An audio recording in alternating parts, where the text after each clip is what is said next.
জি ভাইয়া। আমি যেটা বলছিলাম যে আমি যে ওয়েভের এভারেজ ভ্যালু বের করব, যদি দেখি এই ওয়েভটাকে পজিটিভ হাফ আর নেগেটিভ হাফে ভাগ করা যাচ্ছে, তাহলে আমি যদি এক সাইকেল নিয়ে এভারেজ বের করতে যাই তাহলে কি হবে দেখো, পজিটিভ মান আর নেগেটিভ মান যদি সমান হয় যোগ করলে যোগফল তো শূন্য চলে আসবে।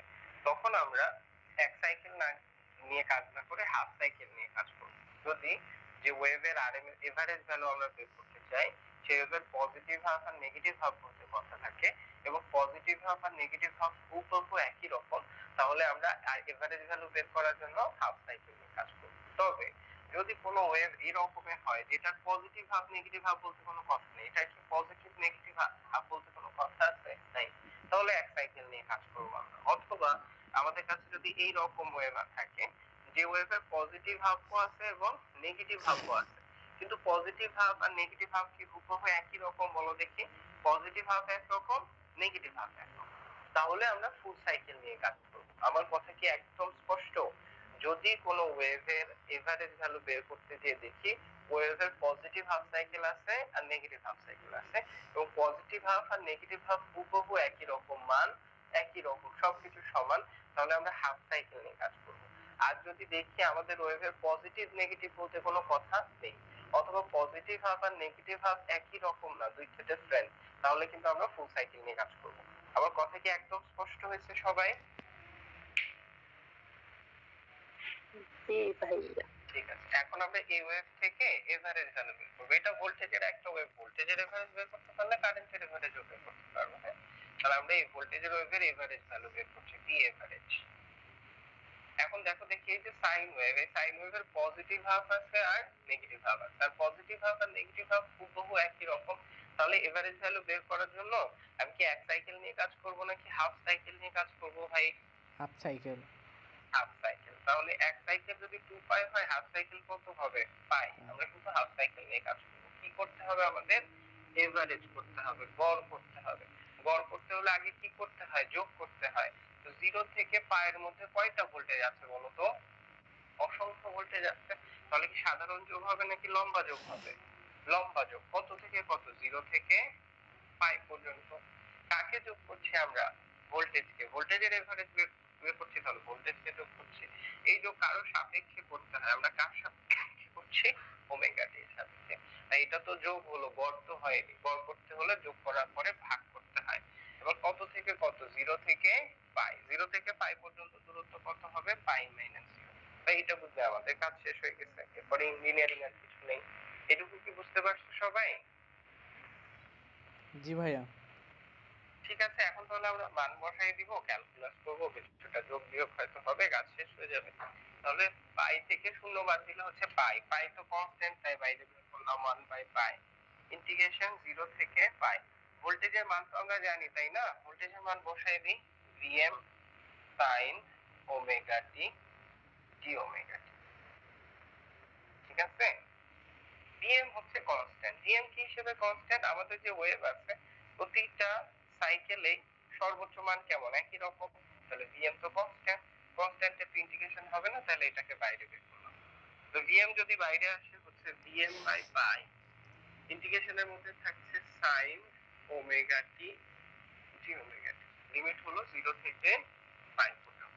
তাহলে এবার আমরা ইন্টিগ্রেশন করেই ফেলি। সাইন এক্স এর ইন্টিগ্রেশন কি হয় জানি আমরা? sin x এর integration minus cos. Minus cos। Very good.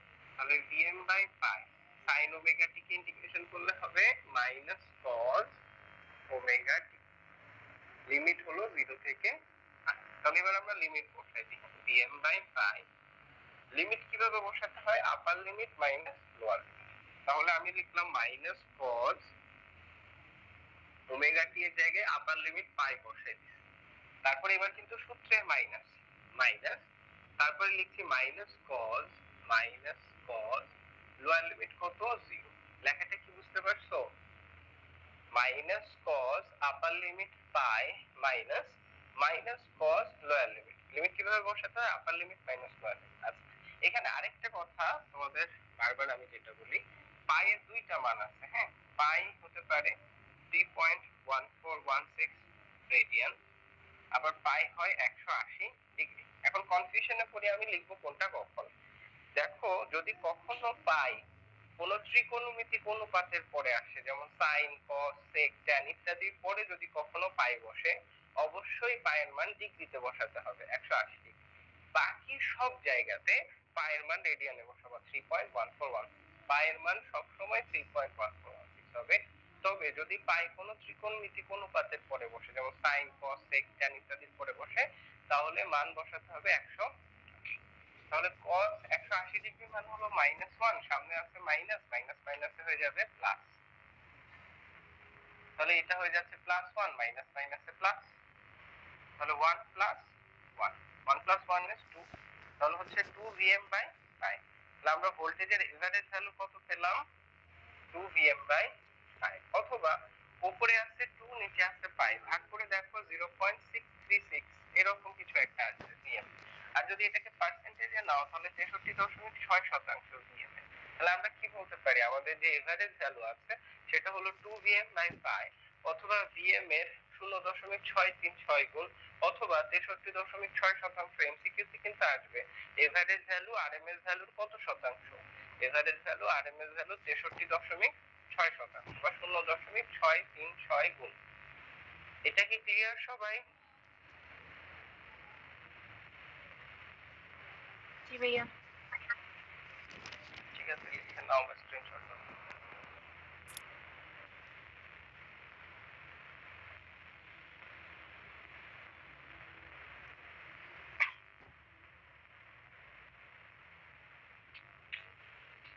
শেষ? জি ভাইয়া। তাহলে এখন আমরা শিখলাম আরএমএস ভ্যালু আর হচ্ছে এভারেজ ভ্যালু।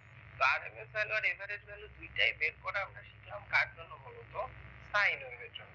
সাইন ওয়েভের জন্য স্পেশালি শিখলাম কারণ আমাদের পড়াশোনাতে বেশিরভাগ ক্ষেত্রে, আমাদের অঙ্কে বেশিরভাগ ক্ষেত্রে আমাদের সাইন ওয়েভ নিয়ে কাজ করতে হবে।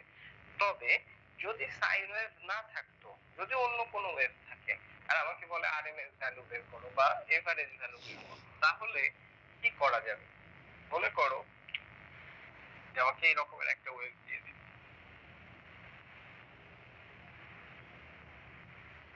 এরকম একটা ওয়েভ দিয়ে বলা হচ্ছে এই ওয়েভের আরএমএস ভ্যালু বের করো। তাই এটা কি সাইন ওয়েভ? নিশ্চয়ই নয়। তাহলে আমি কি লিখতে পারবো ভি আরএমএস হচ্ছে Vm/√2?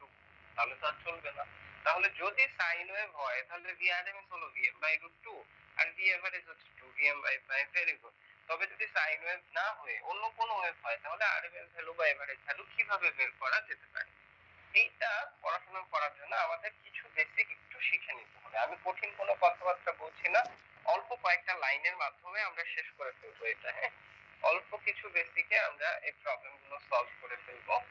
At the same time এটা আমাদের সামনে কিন্তু কাজে লাগবে, সামনে পড়াশোনাতে ইলেকট্রনিক্সে যখন যাবো, বিশেষ করে অফ টাইম, তখন কিন্তু কাজে লাগবে। হ্যাঁ, তাহলে এটার জন্য আমাদের কিছু বিষয় শিখতে হবে। তার মধ্যে কিছু বিষয় আমরা অলরেডি জানি, যেমন আমরা ঢাল জানি। ঢাল ইংরেজিতে আমরা বলি স্লোপ।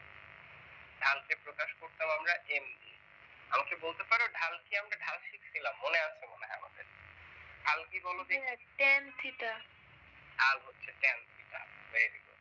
সংজ্ঞাটা কি ছিল?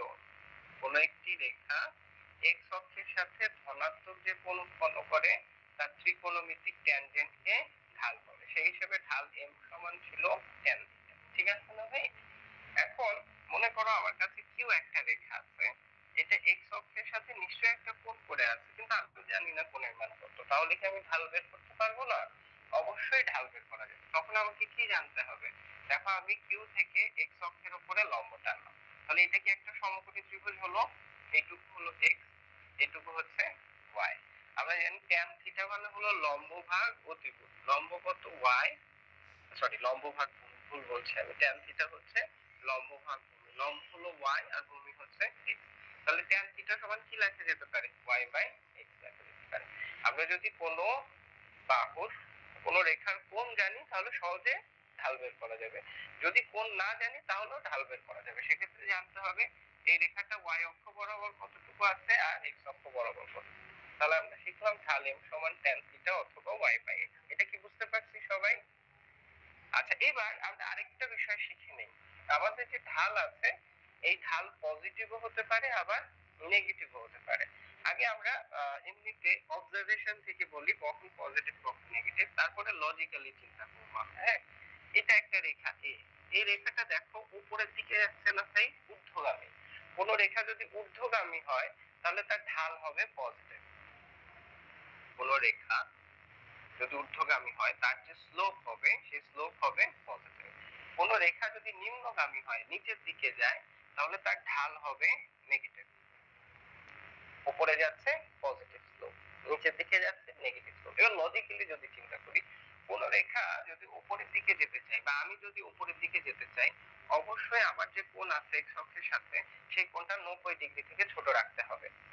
90 ডিগ্রি থেকে ছোট কোণ হলে আমি উপরে যেতে পারবো, একটা সিঁড়ি দিয়ে 90 ডিগ্রি থেকে ছোট কোণ হলে কোন দিকে যেতে পারবো, উপরের দিকে। বড় জোর 90 ডিগ্রি হলেও হয়তো যেতে পারবো উপরে, কিন্তু 90 ডিগ্রি থেকে বেশি কোণে যদি আমি হেলে পড়ি তাহলে কি আমি নিচে উপরের দিকে যাব না নিচের দিকে পড়ে যাব? অবশ্যই নিচের দিকে পড়ে যাব। কথা কি বুঝতেছো? তাহলে কোন রেখার কোণ যদি 90 থেকে বড় হয় তাহলে তার ঢাল নেগেটিভ হয়ে যায়, আর 90 থেকে বড় হলে ওই রেখাটা নিম্নগামী হবে, নিচের দিকে যাবে। অথবা যদি কারো কোণ নেগেটিভ হয় তাহলে তার ঢাল হবে ঋণাত্মক।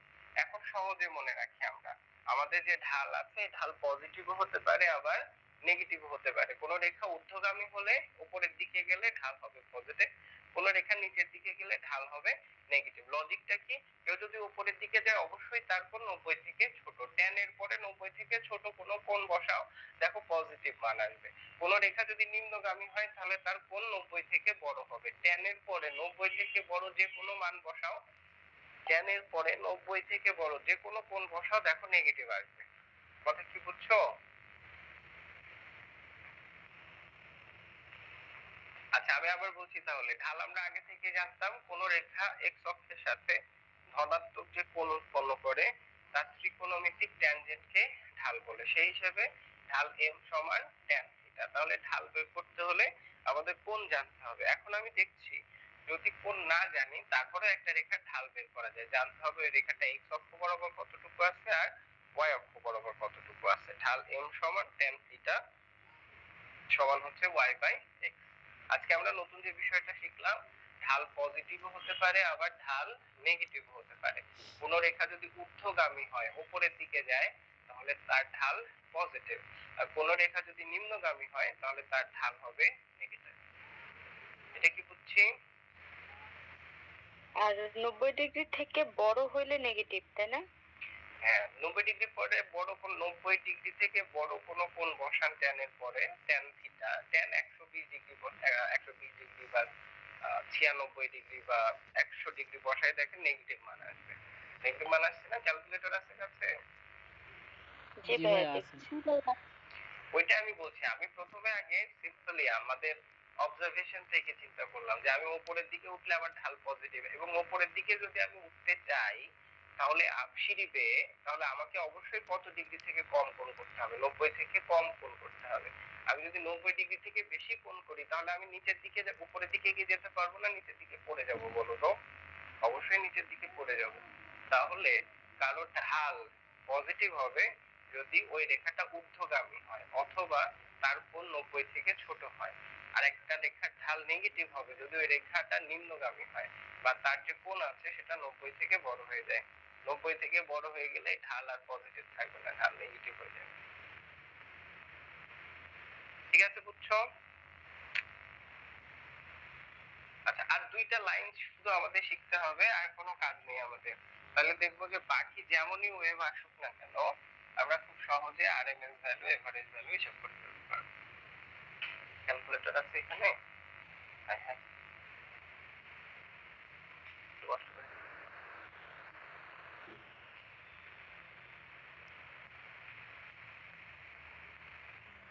আচ্ছা,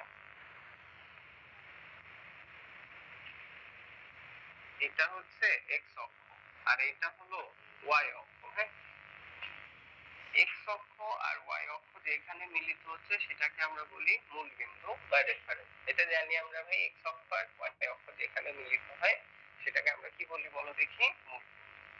এবার এটা একটা সরল রেখা, আমার কাছে একটা সরল রেখা আছে, এমন একটা সরল রেখা আছে যে সরল রেখাটা মূল বিন্দু দিয়ে যাচ্ছে। তাহলে এইটা একটা সরল রেখা এবং এই সরল রেখাটা মূল বিন্দুগামী। তাহলে মূল বিন্দুগামী সরলরেখার সমীকরণ হলো y = mx। মূল বিন্দুগামী সরলরেখার সমীকরণ কি ভাই? y সমান mx। এখানে y হলো y অক্ষ বরাবর মান, x হচ্ছে x অক্ষ বরাবর মান, আর m টা কি বলো দেখি? m হলো ঢাল, m হচ্ছে ঢাল। তাহলে একটা সরলরেখা যেটা মূল বিন্দু দিয়ে যাচ্ছে সেটাকে আমরা বলি মূল বিন্দুগামী সরলরেখা। মূল বিন্দুগামী সরলরেখার সমীকরণ হচ্ছে y = mx। এটা x অক্ষ, এটা y অক্ষ। x অক্ষ আর y অক্ষ যেখানে মিলিত হচ্ছে সেটাকে আমরা বলছি মূল বিন্দু। এবার আমার কাছে একটা সরলরেখা আছে, এটা একটা সরলরেখা। আমাকে বলো তো এই সরলরেখা কি মূল বিন্দু দিয়ে যাচ্ছে? জি না। যাচ্ছে ভাই? মূল বিন্দু দিয়ে যাচ্ছে না। কোন রেখা যদি মূল বিন্দু দিয়ে না যায় তাহলে ওই সরলরেখার সমীকরণ হচ্ছে y = mx + c। একটা সরলরেখা যদি মূল বিন্দুগামী না হয়, এমন একটা সরলরেখা যেটা মূল বিন্দুগামী নয়, তাহলে ওই সরলরেখার সমীকরণ হচ্ছে y = mx + c, যেখানে y হলো y অক্ষ বরাবর মান, x হচ্ছে x অক্ষ বরাবর মান, m হলো ঢাল, m হচ্ছে ঢাল। c টা কি ভাই? c হচ্ছে ওই রেখাটা y অক্ষকে যেই বিন্দুতে ছেদ করছে, মূল বিন্দু থেকে ওই বিন্দুর দূরত্ব।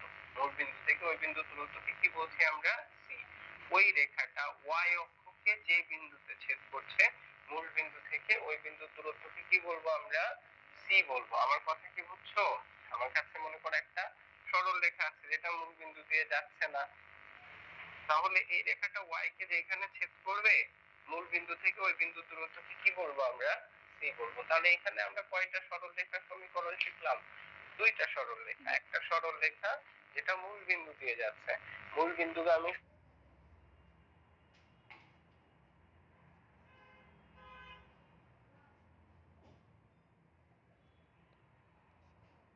সরল রেখার সমীকরণ হচ্ছে y = mx + c। এই তিনটা কনসেপ্ট শুধু আমরা শিখে রাখি। ঢাল, মূল বিন্দুগামী সরল রেখা, আর একটা সরল রেখা যেটা মূল বিন্দুগামী নয়, তাহলে আমাদের আর কোনো প্রবলেম নেই, সামনের কাজগুলো সহজ হয়ে যাবে। এখন এইটুকু কি বুঝতে পারছো সবাই? জি জি ভাইয়া। ভাইয়া। সি টা ক্লিয়ার কিনা বলো তো? সি সি ক্লিয়ার ভাইয়া। হচ্ছে মূল বিন্দু থেকে ওই রেখাটা y অক্ষকে যেখানে ছেদ করছে, মূল বিন্দু থেকে ওই বিন্দুর দূরত্ব। কথা ক্লিয়ার? ক্লিয়ার। জি। ঠিক আছে, তাহলে প্রবলেম সলভ করা যাবে।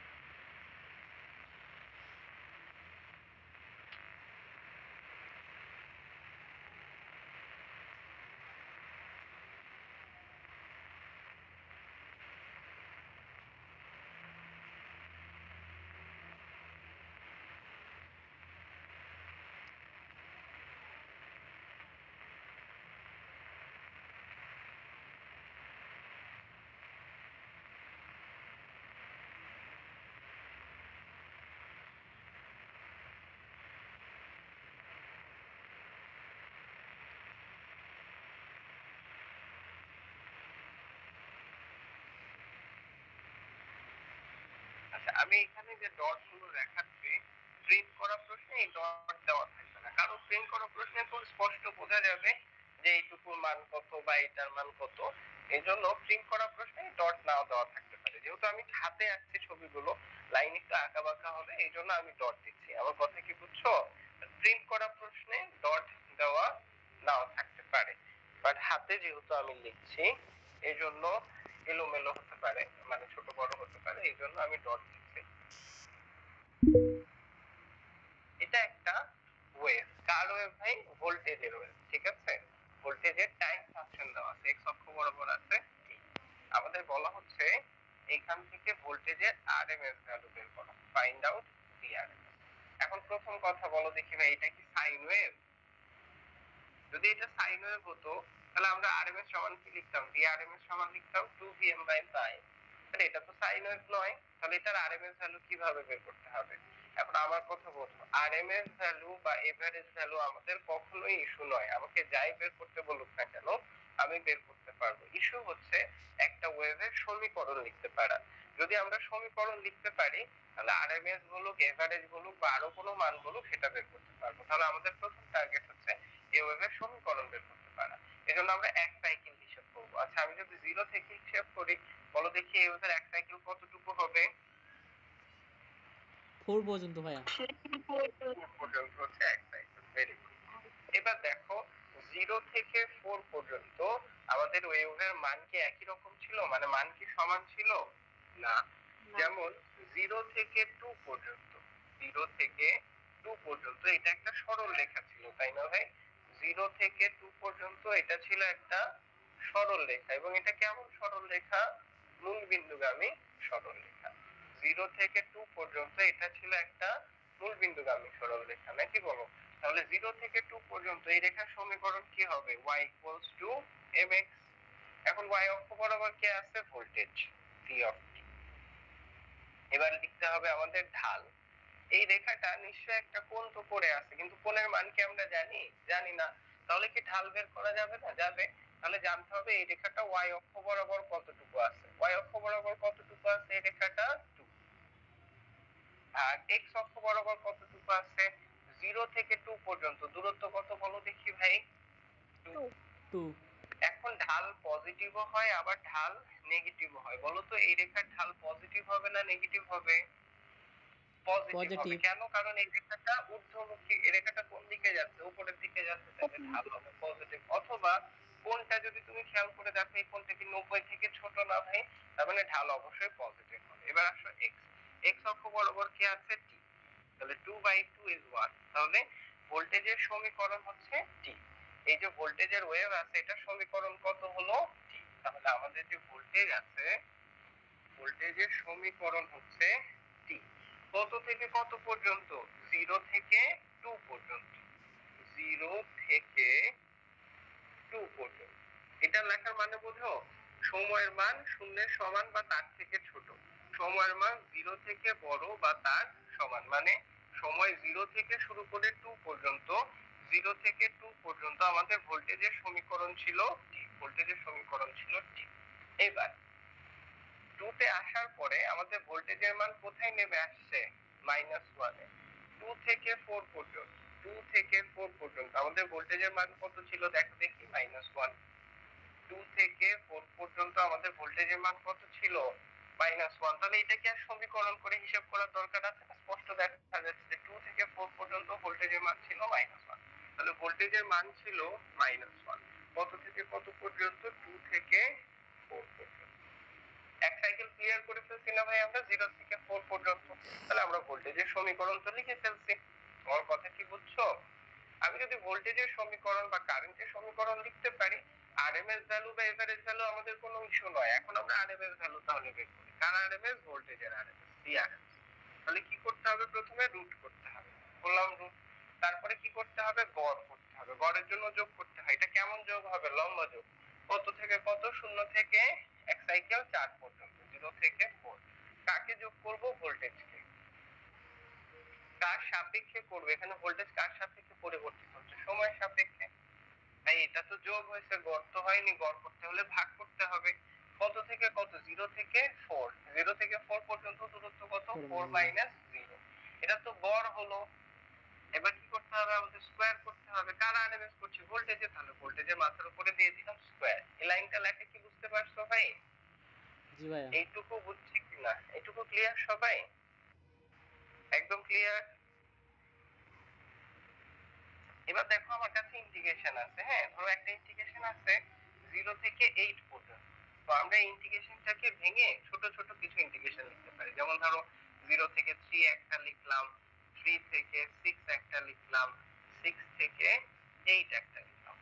0 থেকে 8 যে ইন্টিগ্রেশনটা ছিল সেটাকে ভেঙে ভেঙে অনেকগুলো ইন্টিগ্রেশন লিখছি। সেটাকে আমরা বলি integration by parts. Integration by parts.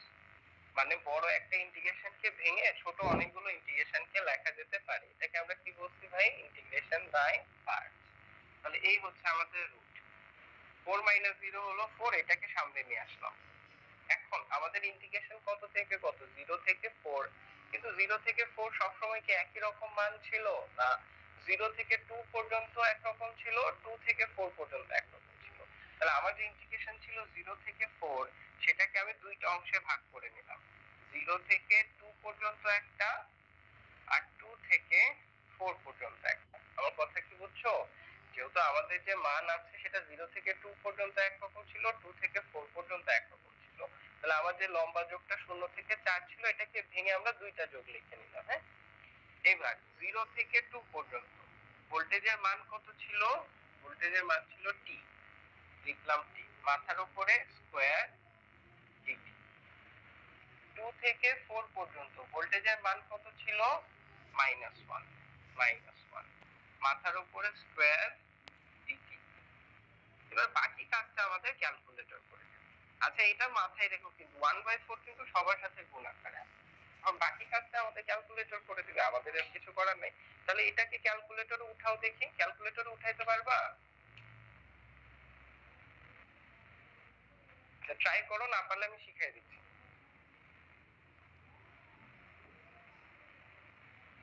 R pressure নেওয়ার কিছু নাই, তুমি ভাবতেছো যে আমি এটা পারবো না, যতক্ষণ পর্যন্ত আমরা প্রত্যেকে এইটা ক্লিয়ার না হচ্ছে, একটা ওয়েভ থেকে সমীকরণ লিখে আরএমএস এভারেজ ভ্যালু বের করা না শিখছি সবাই, ততক্ষণ পর্যন্ত আমরা এই টপিক চেঞ্জ করবো না। সো ঘাবড়ানোর কিছু নাই, আমরা পারবো সবাই সলভ করতে। এখন আমাকে বলো ক্যালকুলেটরে এটা উঠাইতে পারছো কিনা সবাই? কত আসছে বলো তো? 1.08। 1.08, 06, 08 আসছে। আচ্ছা, আমি একটু ক্যালকুলেটরে দেখাই দিই তোমাদের তাহলে। 1/4 সবার সাথে গুণ দিছ, -1 এর উপরে স্কয়ার হবে। আচ্ছা আচ্ছা, ফাইন। এবার আমাকে বলো তো ক্যালকুলেটর দেখতে পাচ্ছ কিনা জি তোমরা? ভাইয়া, দেখতে পাচ্ছি। আচ্ছা, এই লাইনটাকে আমরা ক্যালকুলেটরে উঠাবো। তো তোমাদের আমরা সবসময় যে জায়গাতে ভুল করি, আমি তোমাদের বলে দিচ্ছি তারপরে ভুল করবো আমরা, সেটা হলো এই যে 1/4 এটা তো সবার সাথে গুণ আকারে আছে, তাই না ভাই? তো আমরা কি করি না, এখানে ব্র্যাকেট দেই না, তাতে কি হয়ে যায়, এই 1/4 শুধু প্রথমটার সাথে গুণ হয়, পরেরটার সাথে গুণ হয়। তো তোমার যদি মনে হয় আমার ভুল করার চান্স আছে, তাহলে 1/4 দিয়ে গুণ করো না, রুটও করো না, কিছু করার দরকার নেই। তুমি ভেতরের অংশটুকু উঠাও, যে মান বের হবে সেটাকে 1/4 দিয়ে গুণ করে এটাকে রুট করে দিবা। কথা বুঝছো? বাট আমি একবারে উঠাতে যাচ্ছি। এখানে প্রথমে কি আছে দেখো, স্ক্রিন এই ক্যালকুলেটর দেখা যায়? জি ভাইয়া। আমি উঠাইলাম রুট। হ্যাঁ, তারপরে 1/4, 1/4, ঠিক আছে? এই 1/4 সবার সাথে গুণ আকারে আছে, তাই ব্র্যাকেট দিয়ে দিলাম। তাহলে এই ব্র্যাকেটের ভেতরে এখন আমরা যাই লিখি না কেন, সবার সাথে কি 1/4 গুণ হয়ে যাবে। এবার কি আছে দেখো, ইন্টিগ্রেশন। তাহলে আমরা ইন্টিগ্রেশন চিহ্ন দিই। ইন্টিগ্রেশনের ভেতরে কি আছে, টি স্কয়ার, টি তো জানি না তাই লিখলাম এক্স, আলফা এক্স মাথার উপরে স্কয়ার, ঠিক আছে? এবার আমাদের লিমিট বসাতে হবে। তাহলে রিপ্লে বাটনের নিচে চাপি, দেখো ইন্টিগ্রেশনের নিচে চলে আসে, লোয়ার লিমিট 0, উপরে চলে যাও রিপ্লে বাটন দিয়ে, আপার লিমিট হচ্ছে 2। এটা লেখা শেষ, এবার রিপ্লে বাটনের ডান দিকে চলে যাও। তারপরে কি আছে, প্লাস, আবার কি আছে, ইন্টিগ্রেশন দিলাম, ইন্টিগ্রেশন -1 স্কয়ার, তাহলে ব্র্যাকেট -1 মাথার উপরে স্কয়ার। হ্যাঁ, -1 এর মাথার উপরে কিন্তু স্কয়ার। এবার লিমিট বসাতে হবে। তাহলে রিপ্লে বাটনের নিচে আসি, লোয়ার লিমিট 2 আর আপার লিমিট উপরে যাই, আপার লিমিট হলো 4, ঠিক আছে? এবার ডান দিকে চলে যাই আমরা। আর কিছু আছে আমাদের? নেই, লেখা শেষ। তাহলে আমরা ব্র্যাকেট ক্লোজ করে দিই। এবার ইকুয়াল চাপি, দেখো √42/6 আসছে, ইজ ইকুয়াল হচ্ছে 1.084। এটা সবাই করতে পারছি কিনা ভাই, একটু কনফার্ম করো আমাকে। ক্যালকুলেটরে সবাই করতে পারছো? জি ভাইয়া। ক্যালকুলেটরে করতে পেরেছি, ম্যাথটা আরেকবার একটু বলতে হবে, আচ্ছা, নেটওয়ার্ক আবার সমস্যার আবার জন্য বলছি, একটু আবার বলছি, বুঝতে পারিনি। সমস্যা নেই। এটা সলভ করা গেছে কিনা এটা উঠাই নাও আবার।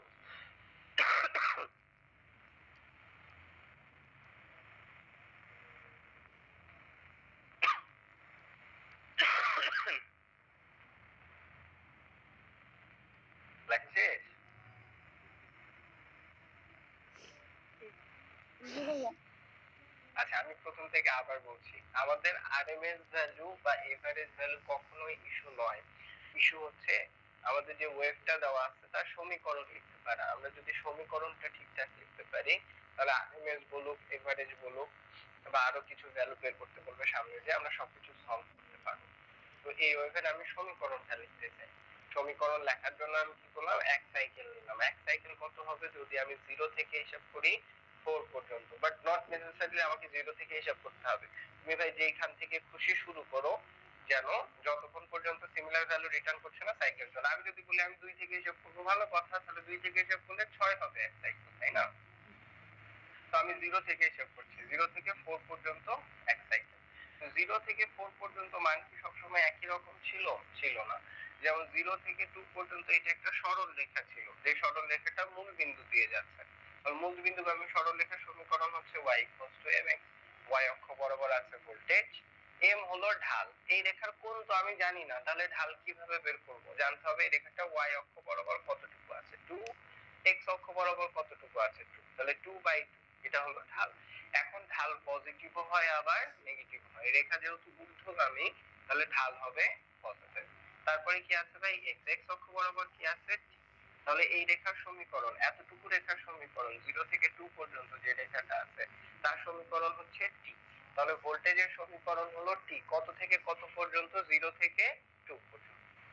2 তে আসার পরে 2 তে আসার পরে আমাদের মান কত হয়ে গেছে, -1। কত পর্যন্ত ছিল, 4 পর্যন্ত। 2 থেকে 4 পর্যন্ত আমাদের মান ছিল কত, -1। এটা কি আর আমাদের অঙ্ক কষে বের করতে হবে না? এখানে স্পষ্ট দেখা যাচ্ছে যে 2 থেকে 4 পর্যন্ত মান ছিল -1।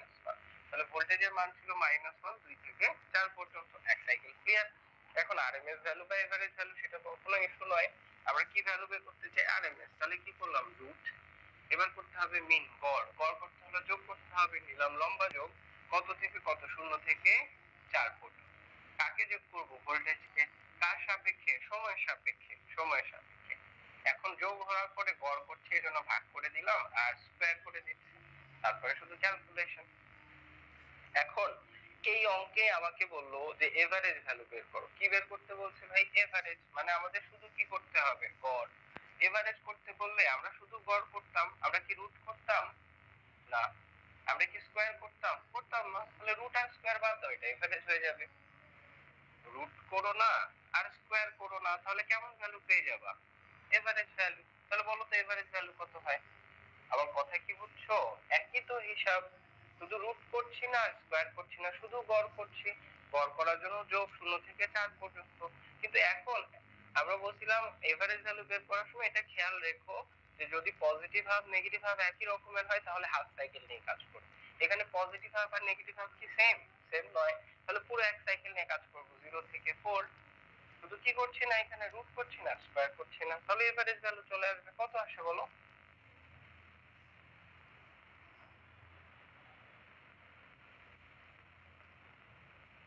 0 আসছে? ঠিক আছে, 0 আসলে আসবে, আমাদের করার কি আছে। তাহলে আমরা কি বুঝতেছি, এখানে আরএমএস ভ্যালু বা এভারেজ ভ্যালু আমাদের কখনোই ইস্যু নয়। ইস্যু হচ্ছে একটা ওয়েভের সমীকরণ লিখতে পারা। যদি সমীকরণ লিখতে পারি তাহলে আরএমএস ভ্যালু এভারেজ ভ্যালু সব হয়ে যাবে। ঠিক আছে, আমরা আরো কিছু প্র্যাকটিস করি এখন তাহলে।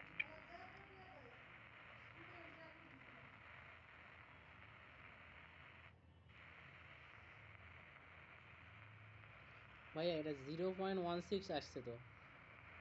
0.16 আসছে।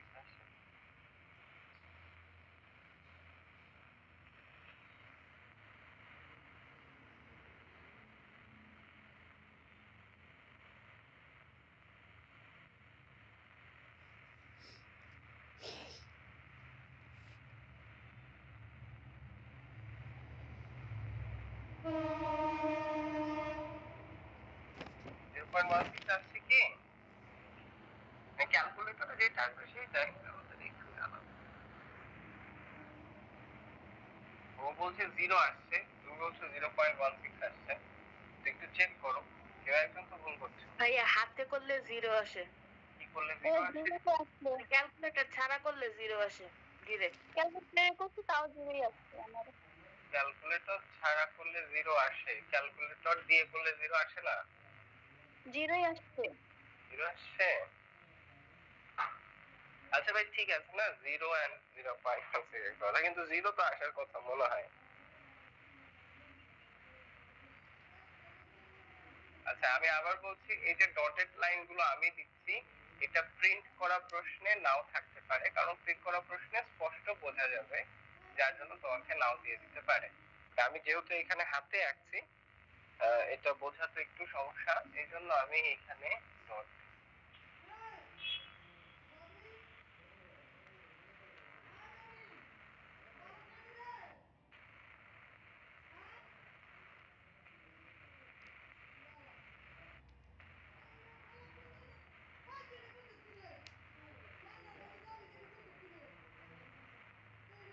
এখান থেকে আমাদের বলছে ফাইন্ড আউট বিআরএমএস। বিআরএমএস করতে হবে। আর আমি বারবার একই কথা বলছি যে আরএমএস ভ্যালু বা এভারেজ ভ্যালু কখনোই আমাদের ইস্যু নয়। আমাদের ইস্যু হচ্ছে সমীকরণটা ঠিকঠাক লিখতে পারা। যদি সমীকরণ ঠিকঠাক লিখতে পারি আমরা, তাহলে যে ভ্যালু বের করতে বলুক না কেন সেটা হয়ে যাবে। এটা একটা স্ক্রিনশট নিয়ে নাও তোমরা, বুঝছো? এটা বুঝছো?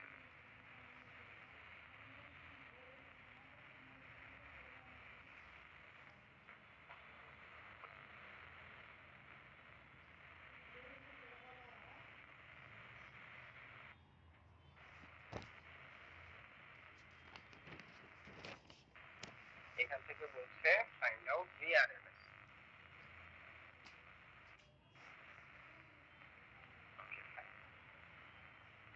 তাহলে আমাদের টার্গেট হচ্ছে যে কোনো ভাবে হোক এই ওয়েভের সমীকরণটা লিখতে পারে। এই জন্য আমরা এক সাইকেল নিয়ে কাজ করবো। আমি 0 থেকে শুরু করি যদি, বলতো এক সাইকেল কতটুকু হবে? কতটুকু হবে ভাই? 3 পর্যন্ত। 3। 0 থেকে শুরু করলে 3 হচ্ছে এক সাইকেল। কিন্তু 0 থেকে 3 পর্যন্ত সবসময় কি মান একই রকম ছিল? না। যেমন 0 থেকে 2 পর্যন্ত এটা একটা সরল রেখা ছিল, তাই না ভাই? 0 থেকে 2 পর্যন্ত এটা ছিল একটা সরল রেখা, এবং এই সরল রেখাটা মূল বিন্দুগামী ছিল। তাহলে 0 থেকে 2 পর্যন্ত এটা হলো একটা মূল বিন্দুগামী সরল রেখা। সমীকরণ কি হবে? y mx। y অক্ষ বরাবর কি আছে? ভোল্টেজ। m হলো ঢাল।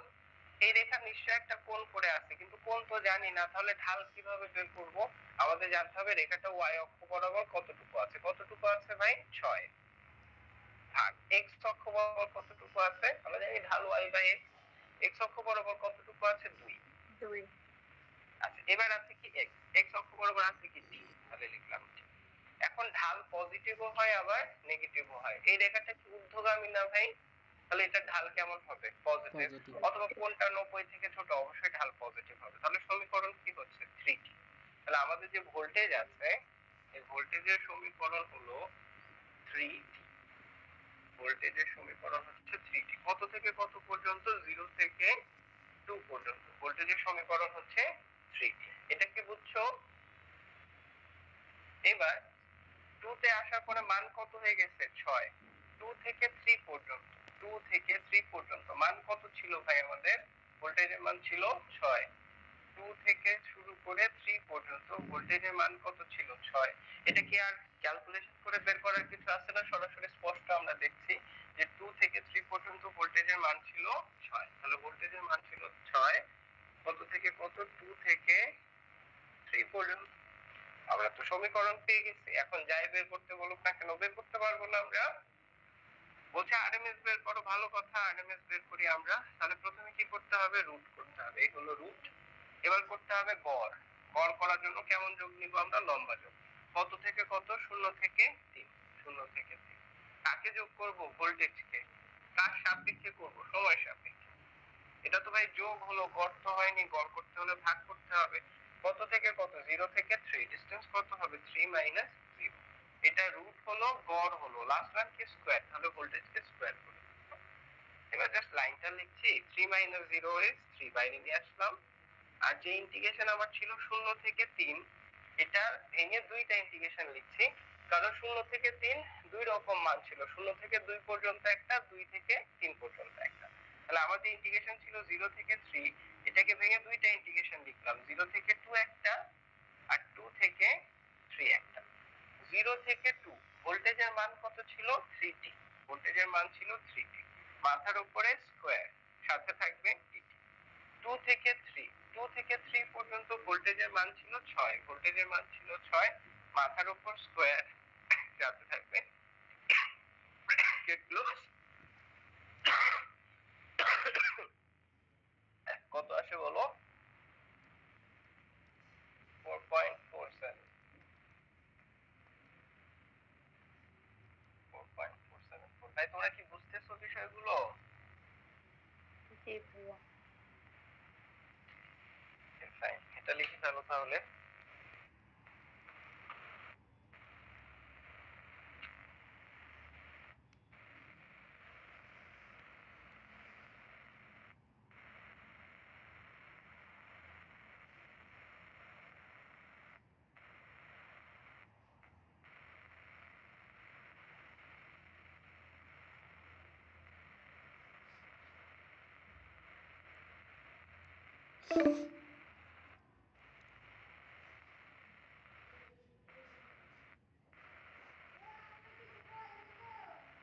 শেষ?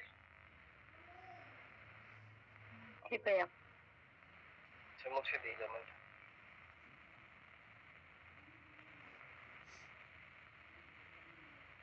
এখানে এভারেজ ভ্যালু বের করতে বললে পারতাম না আমরা।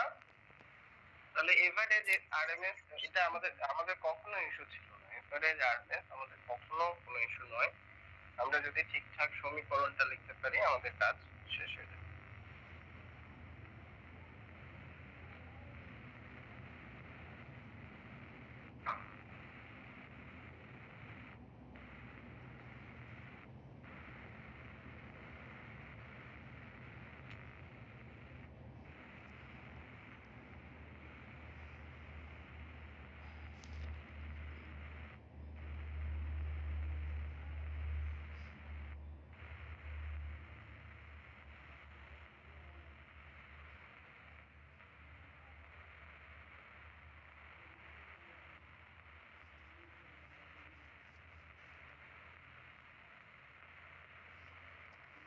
এটা মনে করো কারেন্টের একটা ওয়েভ দেওয়া আছে 0। এই ডটেড লাইনগুলো ফাইনালি প্রশ্নে নাও থাকতে পারে। আমি এখানে লিখছি যেন বোঝা যায়, যেহেতু আমি হাতে লিখছি।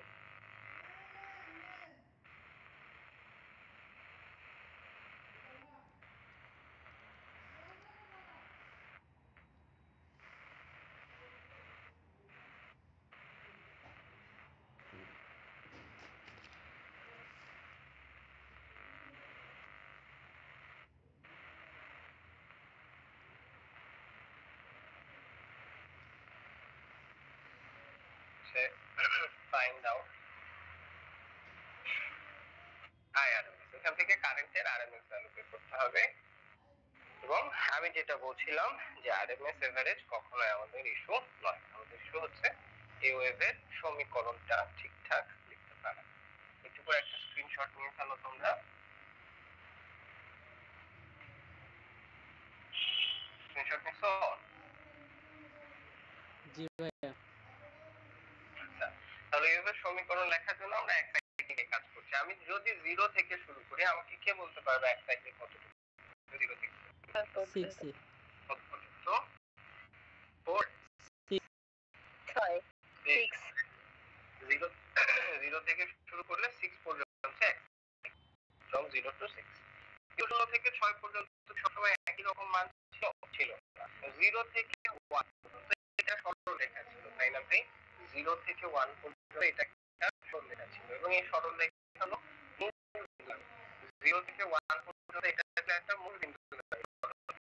সমীকরণ কি হবে? y equals to mx অক্ষ বরাবর কি আছে কারেন্ট I of t। এটা হবে ঢাল, কিন্তু আমরা এই রেখার কোণ তো জানি না। তাহলে ঢাল কিভাবে বের করতে হবে? এটা y অক্ষ বরাবর মান কত? 5 ভাগ x অক্ষ বরাবর মান কত? 1। এখন ঢাল পজিটিভও হয় আবার নেগেটিভও হয়। দেখো দেখি এই রেখা কোন দিকে যাচ্ছে? উপরের দিকে, তাহলে ঢাল কেমন হবে? পজিটিভ। অথবা কোনটা খেয়াল করে দেখো 90 থেকে ছোট, তাহলে ঢাল হবে পজিটিভ। এবার আসো x অক্ষ বরাবর কি আছে? t। তাহলে এই রেখার সমীকরণ কত হচ্ছে? 5t। তাহলে আমাদের যে কারেন্ট আছে, আমাদের যে কারেন্ট পেলাম আমরা, কারেন্টের সমীকরণ হলো 5t। কত থেকে কত পর্যন্ত? 0 থেকে 1 পর্যন্ত।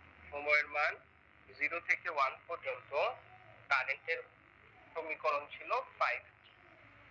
1 এ এসে কারেন্টের মান কত হয়ে গেছে? 5। 1 থেকে 3 পর্যন্ত, 1 থেকে 3 পর্যন্ত কারেন্টের মান সবসময় কত ছিল ভাই? 5 ছিল। 1 থেকে 3 পর্যন্ত কারেন্টের মান কত ছিল? স্পষ্ট এখানে দেখা যাচ্ছে 5 ছিল। তাহলে এটাতে হিসেবের কিছু নাই, এখানে স্পষ্ট দেখা যাচ্ছে 1 থেকে 3 পর্যন্ত কারেন্টের মান ছিল 5। তাহলে আমরা লিখলাম 5। কত থেকে কত পর্যন্ত? 1 থেকে 3 পর্যন্ত কারেন্টের মান ছিল 5। ঠিক আছে ভাই? এবার 3 এ এসে দেখো, 3 এ এসে রেখাটা কোন দিকে যাচ্ছে? নিচের দিকে। তাহলে 3 থেকে 4 পর্যন্ত এটা একটা সরল রেখা। 3 থেকে শুরু করে 4 পর্যন্ত এটা নিশ্চয়ই একটা সরল রেখা। তবে এই সরল রেখা কি মূল বিন্দু দিয়ে যাচ্ছে? না। 3 থেকে 4 পর্যন্ত এটা একটা সরল রেখা, তবে এই সরল রেখা মূল বিন্দুগামী নয়। কোন সরল রেখা মূল বিন্দুগামী না হলে তার সমীকরণ হচ্ছে y mx c। এবার y অক্ষ বরাবর কি আছে? কারেন্ট। m মানে রেখার ঢাল। এই রেখা যে কোণ করে আছে, এই কোণটাকে আমরা জানি কত ডিগ্রি কোণ করে আছে? জানি না। তাহলে জানতে হবে এই রেখাটা y অক্ষ বরাবর কতটুকু আছে। দেখো তো y অক্ষ বরাবর কতটুকু আছে? 5। আর x অক্ষ বরাবর কতটুকু আছে? 3 থেকে শুরু হচ্ছে 4 পর্যন্ত। 3 থেকে 4 পর্যন্ত মানে কতটুকু আছে? 1।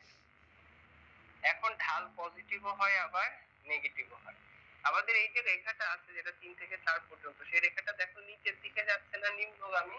তাহলে এটা ঢাল কেমন হবে? নেগেটিভ। অথবা কোনটা খেয়াল করে দেখো 90 থেকে বড় হয়ে গেছে, তাহলে ঢাল কেমন হবে? নেগেটিভ হবে।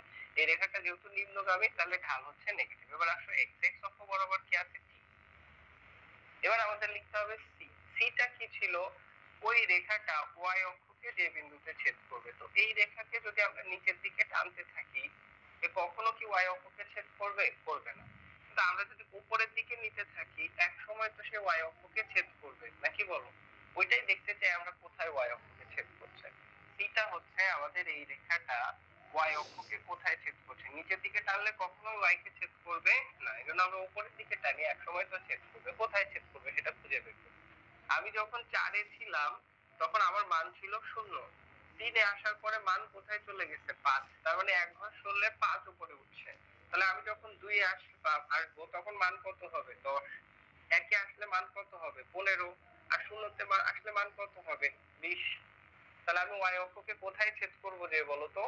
20 এ ছেদ করবে। এই 20 কি উপরে 20 নাকি নিচে 20? উপরের দিকে 20, তাহলে আমরা লিখব +20। যদি নিচে 20 হতো তাহলে লিখতাম -20। এইটা বুঝি নাই আমরা। এখানে ঘটনা কি ঘটছে? হ্যাঁ, নিচে এটা তো কখনো এখনো সেট করবেই না। অবশ্যই ছেদ করতে পারে। এরকম সরল রেখা কি হতে পারে না? এমন সরল রেখা নিশ্চয়ই আসবে যেটা নিচের দিকে ছেদ করতে পারে। ঠিক আছে? এরকম সরলরেখা হতে পারে না বলো তো? হতে পারে।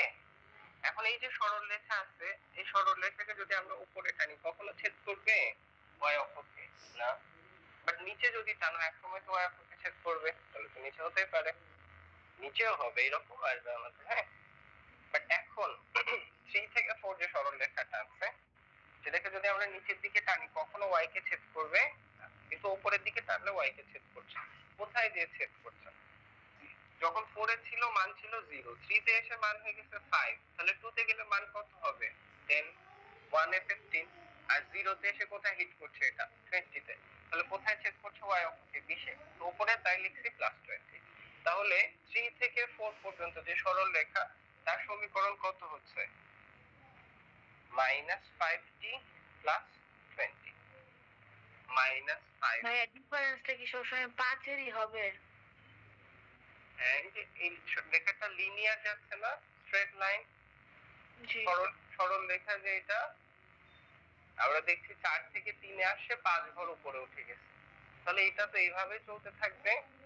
তাহলে 3 থেকে যখন 2 এ আসবে আরো 5 ঘর হ্যাঁ, y উঠবে। অক্ষ বরাবর যদি আমাদের 10 থাকতো তাহলে 10 করে বাড়তো, তাই না? হ্যাঁ, 10 করে বাড়তো। 15 থাকলে 15 করে বাড়তো। যেহেতু এটা একটা সরল রেখা, এটা তো বক্ররেখা নয়। তাহলে কি হচ্ছে? এটা -5t + 20। কত থেকে কত এটা? 3 থেকে 4 পর্যন্ত। আচ্ছা 4 এ এসে মান কত হয়ে গেছে 0। 4 থেকে 6 পর্যন্ত মান কত ছিল ভাই? 0 ছিল। 4 থেকে 6 পর্যন্ত মান ছিল 0। এখন আমি এখানে 0 চাইলে লিখি অথবা না লিখি ম্যাটার করে না। যদি লিখতে চাও যে 4 থেকে 6 পর্যন্ত মান 0 ছিল, লেখো, এটা না লিখলেও কোনো প্রবলেম হবে না। তো তুমি চাইলে 0 স্কিপ করতে পারো, কারণ 4 থেকে 6 পর্যন্ত ধরো 1 কোটিটা 0 ছিল, তো 1 কোটি 0 কে যোগ করলেও তো 0ই হবে, নাকি বলো? সমীকরণ লেখা কি বুঝছো? জি ভাইয়া। এটুকু স্ক্রিনশট নিয়ে নাও।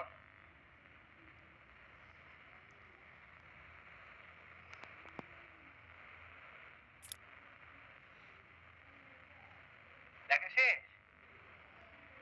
জি ভাইয়া। জি ভাইয়া। আচ্ছা তোমরা নতুন লিংকে জয়েন করো তো ভাই, সময় শেষ হয়ে গেছে।